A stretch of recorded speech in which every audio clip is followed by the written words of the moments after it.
Oh, it's you. Good. Today, I'd like to answer the burning question, why am I on your video feed and what the heck am I even talking about?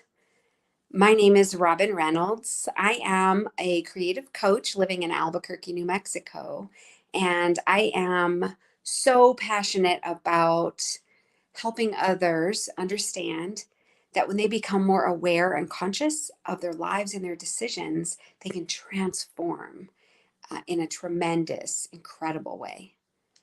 That sounds a little bit different than the intro I've been giving in the past. And the reason is that I've been doing some thinking.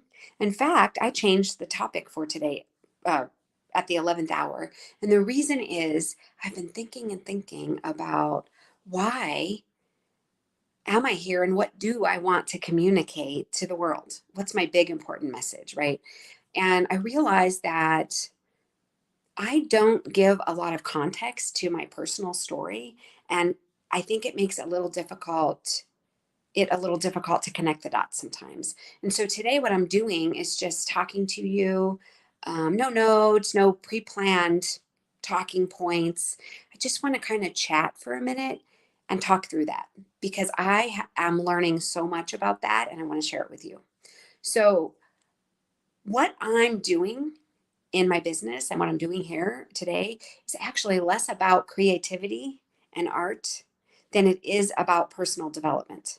But I often couch it in art and creativity terms because I think that's a little easier for me to put out into the world and a little easier for people to understand. Essentially, sometimes I downplay it a little and I oversimplify it. And I know why.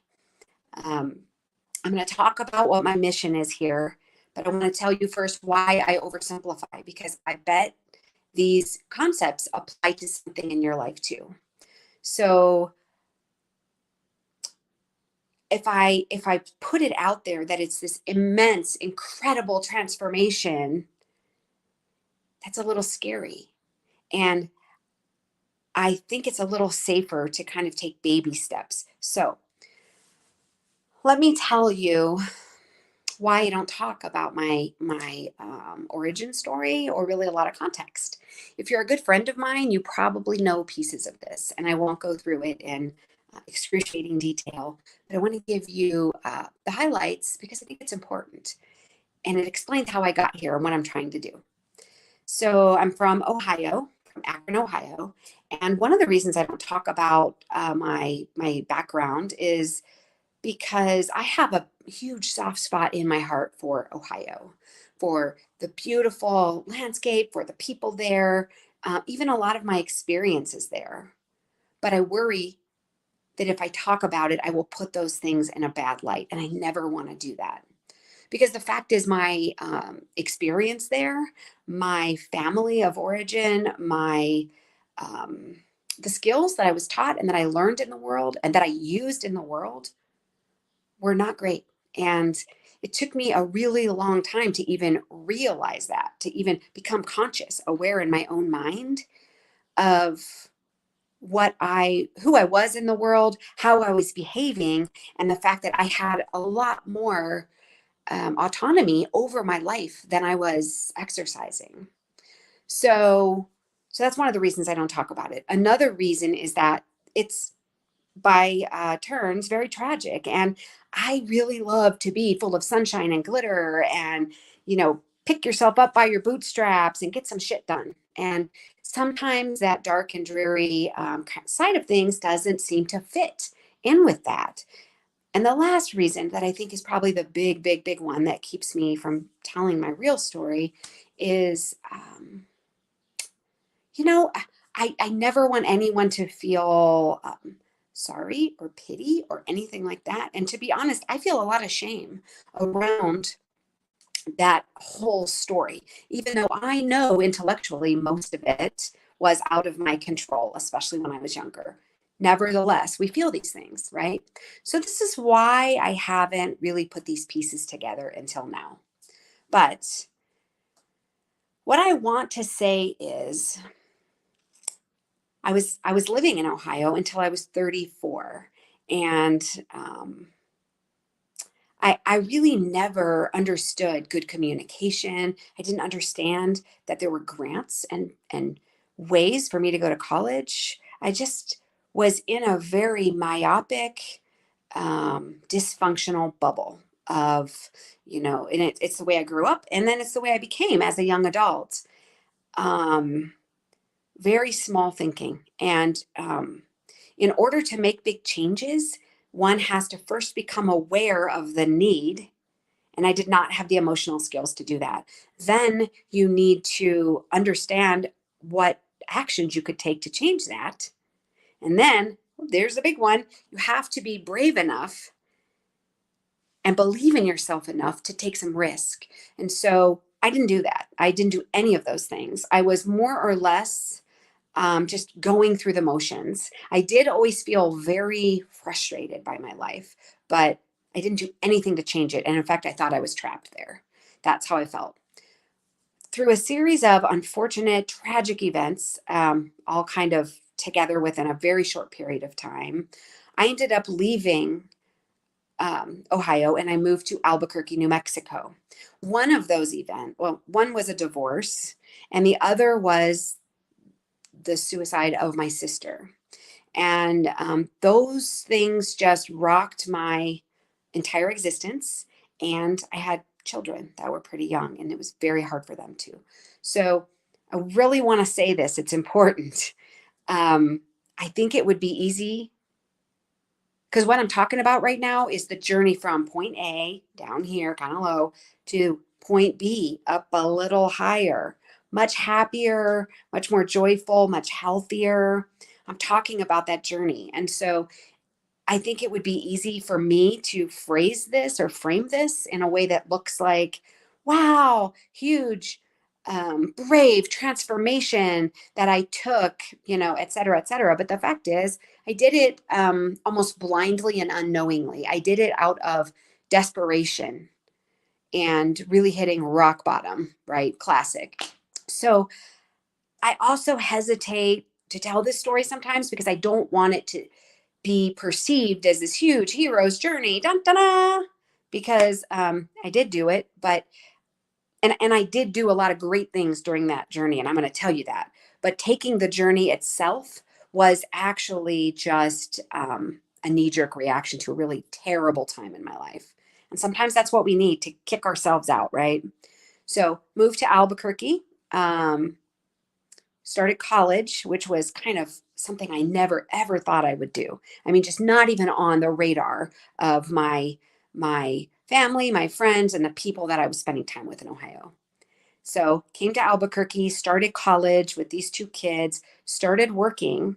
And to make a short story out of a very long whole bunch of work, I went to school for 12 years straight. I had to prioritize school. I had to learn how to take small steps and not get immediate gratification for that. Again, yes, I did that. And yes, I was committed to that. And I'm pretty damn proud of myself. But also, I got myself in so deep and I was responsible for these kids that I really didn't have an option to fail. Failing wasn't something that would have been very pretty for any of us. And in fact, I remember laying awake at night, just my stomach turning and just fear gnawing at my brain. Like I could not sleep, even though I had to get up, get things going for school, get to work, get to a lab or get to college or whatever. I could not sleep because this was so much. And so I wouldn't recommend this path for anyone. But the point is, I did that. And now here I am and I have this life. So if you look at my life right now today, if you just took a snapshot and you stepped way back, you would see that I am ecstatically happy with my life. I love who I am today. I love that I love to learn and I love how I am in the world and I love all the people around me and I love my business because I'm helping people find a way to latch on to something in the world, right? It doesn't have to be the same path that I took.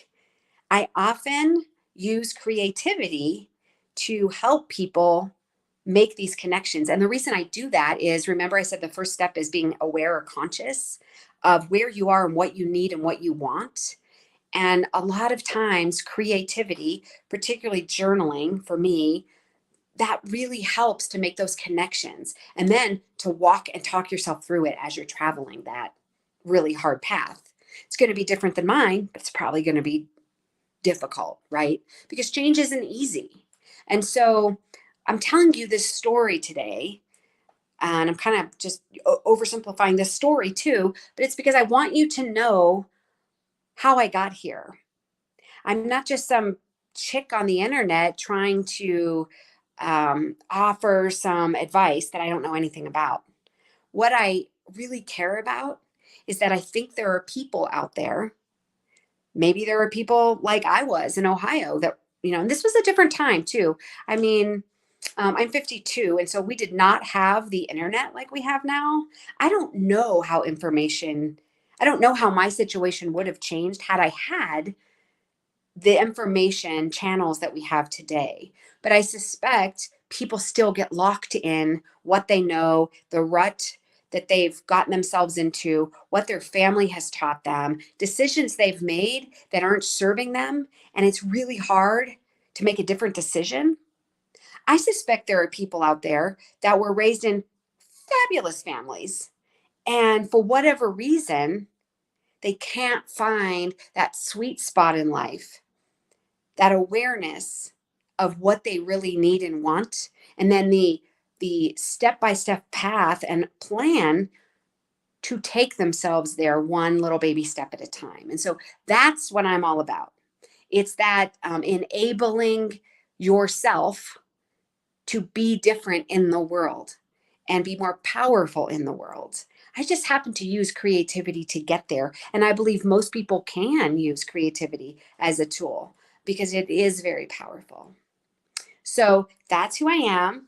That is why I am here on your video feed. And yeah, I think it was really important for me to share that because as I was thinking through my mission and my vision today, I realized that there's a little bit of fear and shame and all those things I was talking about wrapped up in me not sharing.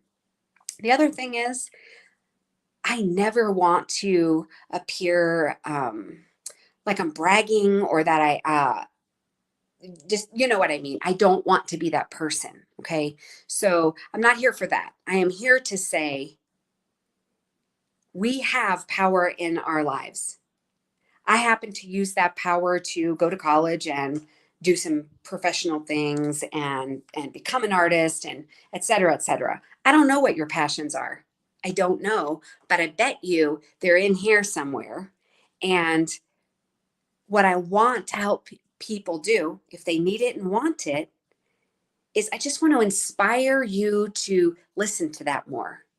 Think outside of the box. What do you want to be in the world? How do you want to speak and walk and talk and think?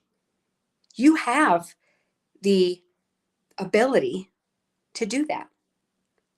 But you might be locked in some behaviors or traps or ruts that you've kind of picked up along the way. So that's my message for today. Thank you so much for being here with me. And if you're watching later by replay, please put hashtag replay because I just love to see who pops in later. And I have my website scrolling at the bottom for you. Please, if you're at all interested in what I'm doing, the art that I'm doing, if you have anything to say to me, because I would love to hear your feedback on what I just told you, please go to my website. My email is there. You can drop me a line. That's it. Love to hear from you. And I hope you're having a great Father's Day and a great Sunday. And here in the United States, we have another holiday tomorrow, Juneteenth. And so I hope everyone is commemorating those events. And thanks for being here. Okay. Bye-bye.